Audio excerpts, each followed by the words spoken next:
from the entire country to comfort Imanson, the female passenger who, according to Ibom Air, was removed from the airline after she refused to switch off her phone. And in a post on X late last night, Minister of Aviation Festus Keyamo made some key points related to her case. 1, she's now subject to an indefinite ban from airline operators of Nigeria, meaning she can no longer travel locally or internationally with any of the major Nigerian airlines. Number 2, she was charged to court, but is now in Kirikiri Correctional Center. For context, that's a jail in Lagos that's been known for some overcrowding. And 3, he has directed airlines to, quote, train and retrain their staff in public relations and how to deal with potentially explosive situations in order to defuse them or promptly nip them in the bud.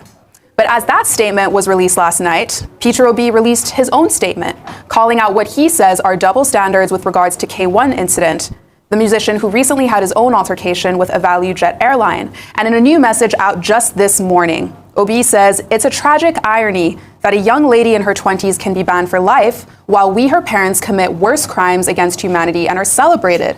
Those in positions of authority perpetrate greater offenses that harm the nation deeply, yet move freely in comfort, shielded from consequences. So both Obi and the Minister of Aviation also talked about how unacceptable it was to film the indecent exposure of the woman in the video. So taking all of these elements together, I'll start with you, Vimbai. How are you seeing the story today? Because a lot has changed in the 24 hours where we first talked about it just yesterday. Absolutely.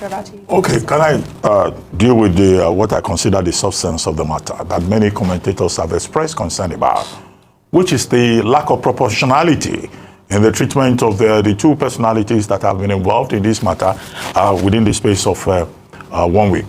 One, August 5, the other one, August 10, 5 days later. Now, you had Kwamwan. In the case of Kwamwan, he was given a 6-month suspension, no-fly ban for 6 months with the allegation that, okay, investigations are still going. The pilot was given a suspension of a license for 6 months. In fact, Kwamwan will have escaped totally if Festus Keyamo, the Minister of Aviation and Aerospace Development, did not step in to say, no, what is good for the goose is also good for the gander. And if you are going to sanction the captain of the aircraft, you will also sanction the affected personality who disrupted operations. But 5 days later, before then, Kwamwan had apologized. And some people, his fans, were saying, to err is human, to forgive is divine, he should be forgiven. He himself was a record. Everybody turned the thing into an opportunity for amusement, with memes, with all kinds of things. But then, the implication occurred on August 10, with regard to Miss Comfort Imanson, that's her name, of the lady involved in the matter in the Ibom, or the Ibom flight from Uyo to Lagos. The story is that she was asked to switch off her phone, and she refused until an announcement was made by the pilot, and then another passenger snatched the phone from her and switched it off. They landed in Lagos.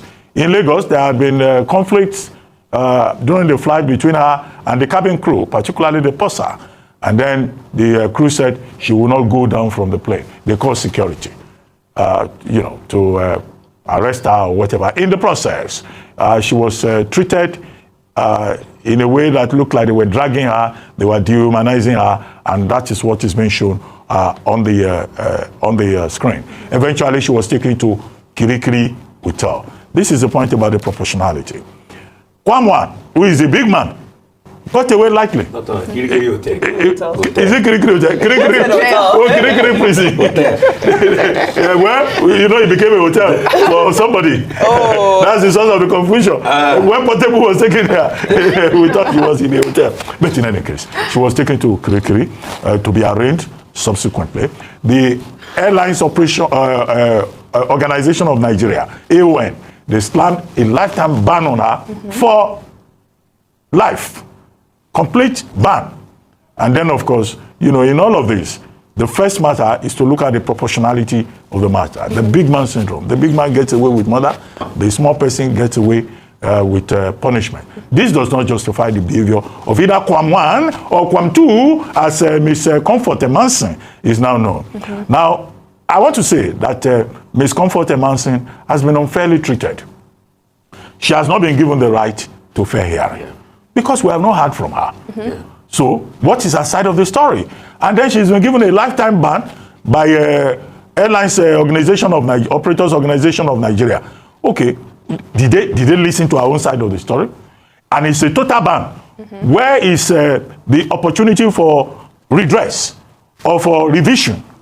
So there is also a problem there. And I think Ms. Emansi and our supporters, they should proceed post-haste to a federal high court to say that our rights have been violated under sections 35, 36, and 41 of the 1999 Constitution of Nigeria. Section 41 guarantees freedom of movement. And then exposing her and treating her in that manner amounts to dehumanization and torture, and exposing a vital assets that amounts to dehumanization. And that's why I take the point about how these airlines, their staff require training in terms of how to relate to passengers. There will always be mad, misbehaving passengers, but they still have to be respected. They still have to be treated with dignity. There are better ways in which Ms. Comfort Emansi's matter could have been handled. And I hope that this explanation will give comfort, not just to comfort herself, but to all the persons who have been arguing that we live in a country where what is good for the goose is not good for the gander. And Festus Keyamo, the minister, who brought up this issue in handling the case involving Kwam 1, should be reminded that in this case too, the principles that he defied also applies in this case. Yeah, I think Rufai, very quickly you wanted to. I'm not going to be quick, I'm sorry. I just have to back and shelve the ground on some other stories. You see, in all we do in this country, I remember your app this morning, we try to treat the symptoms, not the root cause of the problem. Are you surprised that an airline will not manage the issue properly? Are you surprised that there's a repeated action, that 2 airlines, 2 incidents have happened and they've mismanaged it? So it's a pattern in Nigeria. And are you surprised at the level of high-handedness by people that are said to be bigger people in society? It's also a pattern. And that's why I keep going back to the point that culture will eat strategy for breakfast. And there's a culture where some people get away with things and proportionality is not meted out. Are you surprised that the commissioner of police was quick to charge her to court in the first place? And in the same breath, the commissioner of police in the FCT was not quick to charge K1 to court. So it's a reflection of the systems we have been able to build. And the problem is when you build systems like this, it's just a matter of time.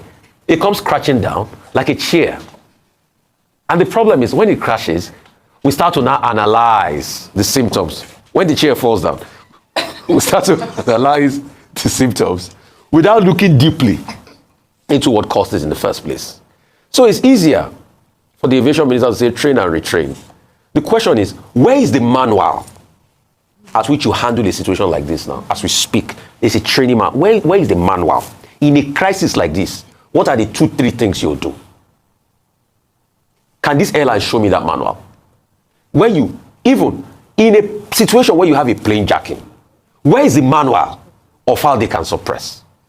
Where is the manual of a quick call of a security personnel? What's even the training of the security personnel on ground? Because in all of this, I only saw 1 policeman on ground though. Correct me if I'm wrong. Were they more than 2? In the end, it was still the airline's members of staff that pulled her in the car. They were the ones that effected the arrest. It wasn't the policemen. Or were those men that were wearing the airline jackets, were they police officers? No. Ground personnel. They were ground personnel. Was there a female officer that could have done that job there? No. Secondly, and I will go back to the positions that were given. Dr. Abati, you are the one that quotes law. Legally, can these people, I'm talking about the Airline Operators Association, place a lifetime ban? Wouldn't it be challenged in court?